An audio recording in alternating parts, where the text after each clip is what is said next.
বলিউড অভিনেত্রী কৃতি শ্যানন অভিনয়ের পাশাপাশি মডেলিংয়েও সক্রিয় থাকেন তিনি। মিমি ছবিতে সিঙ্গেল মাদার চরিত্রে চমৎকার অভিনয় করে ফিল্মফেয়ারে সেরা অভিনেত্রীর পুরস্কার জিতে নিয়েছেন।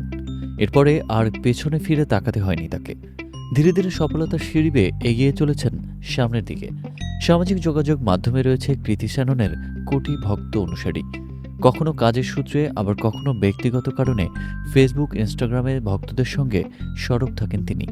সম্প্রতি কৃতি শ্যানন ও কবির বাহিয়ার সম্পর্কের গুঞ্জন ভেসে বেড়াচ্ছে বলিপাড়ার অন্দরে। কখনো রেস্টুরেন্ট, কখনো পার্টিতে একসঙ্গে ধরা দেন এ জুটি। যদিও নিজেদের সম্পর্ক নিয়ে মুখ খোলেননি দুজনের কেউই, কিন্তু এরই মাঝে বলিপাড়ায় শুরু হয়েছে তাদের বিয়ের গুঞ্জন। ভারতীয় গণমাধ্যমের এক প্রতিবেদনে বলা হয়, কবির বহিয়ার সঙ্গে দিল্লি বিমানবন্দরে কৃতিকে দেখা যেতেই শুরু হয়েছে তাদের বিয়ের চর্চা। পরিবারের লোকজনের সঙ্গে দেখা করতেই তারা দিল্লিতে গিয়েছিলেন।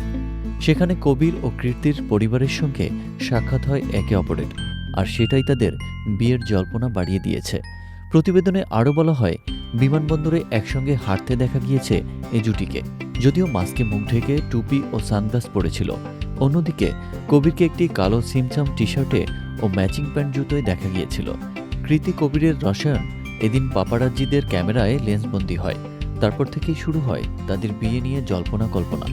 দর্শকদের মনে প্রশ্ন, কবে এই জুটি গাঁটছাড়া বাঁধছেন? উত্তরে তিনি জানিয়েছেন, হয়তো 2025-এর শেষেই গাঁটছাড়া বাঁধতে চলেছেন তারা।